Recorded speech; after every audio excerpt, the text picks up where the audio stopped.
हरिओम. योगदा श्री जयगणेश जोशी यांनी निरूपण केलेले निर्वाण उपनिषद मंत्र क्रमांक 53. उन्मन्य अवस्था शारदा चेष्टा. उन्मनी अवस्थेसाठी ते नित्य नूतन प्रयत्नशील असतात. मन म्हणजे काय? उन्मनी अवस्था शब्दात सांगणे अवघड आहे. ती अवस्था अनुभवायची असते. परंतु तरीही हे सूत्र समजण्यासाठी ते उमजून घेणेही क्रमप्राप्त आहे.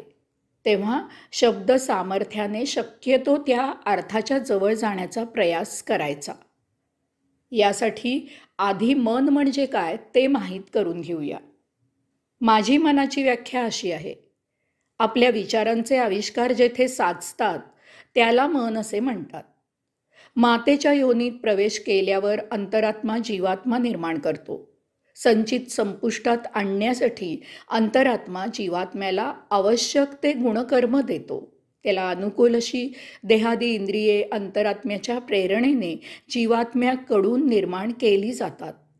त्यावेळी मन निर्माण होत नाही. ते जीवन जगायला लागल्यावर नंतर तयार होते. जेव्हा बुद्धी स्मृती काम करू लागते, विचार करणे सुरू होते, त्यावेळी त्या विचारांचे आविष्कार तयार होतात. असे आविष्कार जेथे साचतात त्याला मन असे म्हणायचे. स्वयंपाकघरातून धूर बाहेर येतो, परंतु बाहेर जाताना तो काजळीच्या रूपाने त्याचा आविष्कार मागे ठेवतो. याचप्रमाणे आपले विचार आचरणात येताना ते विचार त्यांचा आविष्कार मागे ठेवतात. विचार स्मृतीत जतन व्हायला जाताना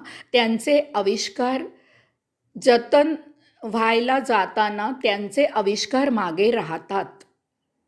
असे आविष्कार जेथे साचतात त्याला मन असे म्हणायचे. आविष्कार का झाला, कसा झाला, कितपत झाला इत्यादी तपशील स्मृतीत जतन केला जातो. परंतु आविष्कार मनावर होतो. उदाहरणार्थ, हाताला जखम होते. जखम कशी झाली, का झाली वगैरे तपशील स्मृतीत जतन केला जातो. परंतु या जखमेचा आविष्कार मनावर होतो. त्या जखमेची सल टोचणी मनाला लागते. नमन, अमन, उन्मन. आपण नमन असा शब्द वापरतो. उदाहरणार्थ, आपण देवाला प्रार्थना करतो. येथे मनाच्या पलीकडे होऊन मन बाजूला करून प्रार्थना करणे अपेक्षित आहे. मनातील भावना, सल, टोचणी, आविष्कार दूर करून देवाची प्रार्थना करणे अपेक्षित आहे.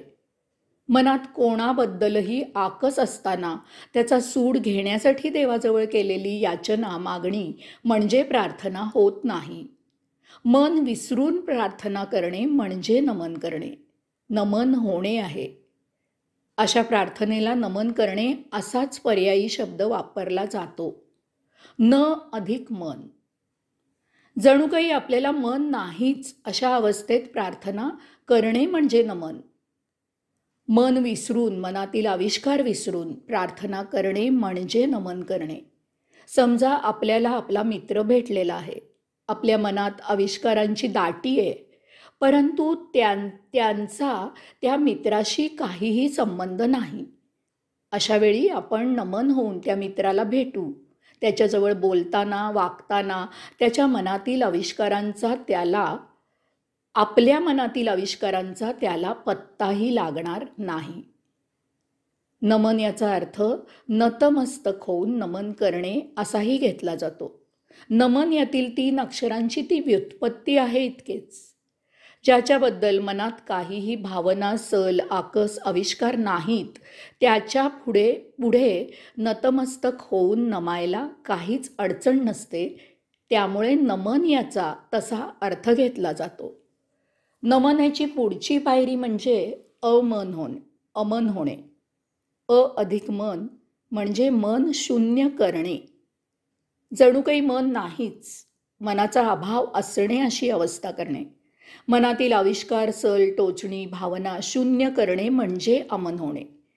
अमन यामध्ये मनातीत होतो. अमन यामध्ये आपण मनातीत होतो. मनाच्या पलीकडे निघून जातो. नमन यामध्ये समोरच्याबद्दल मनात काहीही नसल्यामुळे आपण नमन होतो. परंतु त्यावेळी मन असते. अमन यामध्ये समोरच्याबद्दल मनात असूनही आपण ते शून्य करून समोरच्याशी बोलतो. नमन किंवा अमन यामध्ये मनातील भावना, सल, आकस, आविष्कार यांचे बीज तसेच शिल्लक राहते. ते मनातून दूर होते परंतु नष्ट होत नाही.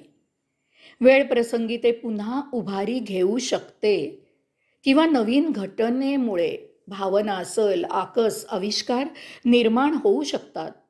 यामुळे अशा प्रार्थनेला गौणत्व येते. हे म्हणजे एवढा सौजन्य सप्ताह समाप्त होऊ दे, मग पाहतो एकेकाकडे, असा थाट असतो. उन्मन ही नमन, अमन यापेक्षा उच्च पायरी आहे. केळ प्रसवते, तिला केळ्यांचा घड लागतो. यथाकाळी केळी तयार होतात. केळवंड तो केळ्यांचा घड काढला जातो. याचबरोबर ती ते केळ्यांचे झाडही कापले जाते. कारण त्या केळीच्या झाडाची केळी धरायची, केळी प्रसवण्याची शक्ती संपुष्टात येते. ते झाड पुन्हा प्रसवू शकत नाही. आता ती केळी, ते केळ्याचे झाड उलगले असे म्हणतात. धान्याच्या रोपट्याला धान्याची लोंबी लागते. ती लोंबी पक्व होते. लोंबी कापून घेतली जाते. याचबरोबर ते रोपही कापले जाते. कारण ते उलगते. त्याला पुन्हा धान्याची लोंबी येऊ शकत नाही. गुलाबाच्या फांदीला फूल येऊन गेले की ती फांदी छाटावी लागते. कारण त्या फांदीला पुन्हा फूल येऊ शकत नाही. ती फांदी उलगते. आपल्या मनाची उन्मनी अवस्था म्हणजे मनाचे उलगणे असते. अध्यात्म योगसाधना करून आपण अशा अवस्थेला पोहोचतो की आता मेंदूच्या विचारांमुळे निर्माण होणाऱ्या भावना, सल, आकस, आविष्कार धारण करायची आपली शक्ती, ताकद संपुष्टात येते. मन कापून टाकले जाते, छाटले जाते. आता मनच तयार होत नाही. आपण उन्मनी अवस्थेत पोहोचतो. येथे एक फरक लक्षात घेण्यासारखा आहे. तान्हे मूल, लहान मूल निरागस, निष्पाप असते. कारण त्याची देहादी इंद्रिये तयार झालेली असली तरी त्याच्यात अजून मन तयार व्हायचे असते. तान्हे किंवा लहान मूल अजाण असते. काय होत आहे तेच त्याला समजत नाही. त्यामुळे विचारांचा आविष्कारच उमटत नाही. योगी सुजाण असतो. त्याला सर्व काही समजते. त्याच्यात प्रसंगाचा आविष्कार उमटतो. परंतु तरीही त्याचे मन उलगून लोप पावलेले असल्यामुळे त्याच्यावर भावना, सल, आकस, आविष्कार यांचा परिणाम होणे थांबते. तो उन्मनी अवस्थेत स्थित होतो. नित्य नूतन प्रयत्नशील. येथे ऋषी म्हणतात की निर्वाण योगी उन्मनी अवस्थेसाठी नित्य नूतन प्रयत्नशील असतो. हे विलक्षण आहे, अद्भुत आहे. त्यामुळेच हे सूत्र खूप गोड आहे. मनुष्य पैसे मिळवण्यासाठी, धनसंपत्ती साठवण्यासाठी प्रयत्नशील असतो. कितीही पैसा, धनसंपत्ती मिळाली तरीही मनुष्य आणखी पैसा, धन, संपत्ती मिळवण्याचा नित्य नूतन प्रयत्न करत असतो. प्रथम मनुष्याला पैसा, धन, संपत्ती जीवित राहण्यासाठी आवश्यक असते. परंतु नंतर एक वेळ अशी निश्चित येते की आता त्या धनाढ्याकडे आणखी पैसा, धनसंपत्ती मिळवली तर तो पैसा, धनसंपत्ती मिळाली काय किंवा न मिळाली काय, त्याचा त्या धनाढ्याच्या जीवित असण्यावर काहीही परिणाम होत नाही. अशी अवस्था प्राप्त झाली तरीही तो पैसा, धनसंपत्ती मिळवणे थांबवत नाही. तो पैसा, धनसंपत्ती मिळवितच राहतो. हे तो कशासाठी करतो? त्याचे एकच उत्तर आहे की आता तो हे सवय म्हणून करतो. त्याला याशिवाय चैन पडत नाही. आपण आपल्या कुटुंबियांना दररोज भेटतो. दररोज सकाळी आपण आपल्या कुटुंबियांना मोठ्या उत्साहाने, सुहास्य वदनाने भेटतो. सुप्रभात अशा शुभेच्छा देतो. दररोज सकाळी हेच करतो.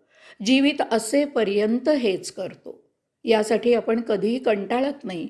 काल सकाळी सुप्रभात केले, मग आता आज कशाला करायचे असे आपण म्हणत नाही. नित्यदिनी जणू काही प्रथमच भेटत आहोत अशा उत्साहाने आपण भेटतो. असे भेटणे खरंच नित्य नूतन असते, नवीन असते, कारण प्रत्येक दिवस नवीन असतो. आजचा दिवस कालच्या सारखा किंवा काल सारखा किंवा कोणत्याही गत दिवसासारखा नसतो. नित्य दिवस वेगळाच असतो, त्यामुळे आपण त्या प्रत्येक दिवशी नवीनच भेटत असतो. याचप्रमाणे निर्वाण योगी जरी उन्मनी अवस्थेत स्थित असला, त्याने उन्मनी अवस्था अगोदरच प्राप्त केलेली असली तरीही नित्यदिनी नवीनच प्रयत्न करत असल्यासारखा तो उन्मनी अवस्था प्राप्त करण्यासाठी प्रयत्न करत असतो. तो अगोदरच उन्मनी अवस्थेत असतो, त्याने अगोदरच उन्मनी अवस्था प्राप्त केलेली असते, तरीही तो उन्मनी अवस्था प्राप्त करण्याचा नित्यदिनी प्रयत्न करत असतो. तेही जणू काही तो प्रथमच तसे करत आहे असा त्याला उत्साह असतो, कारण आता तसे करणे हेच त्याचे जीवन झालेले असते. त्याला त्याशिवाय चैन नसत नाही.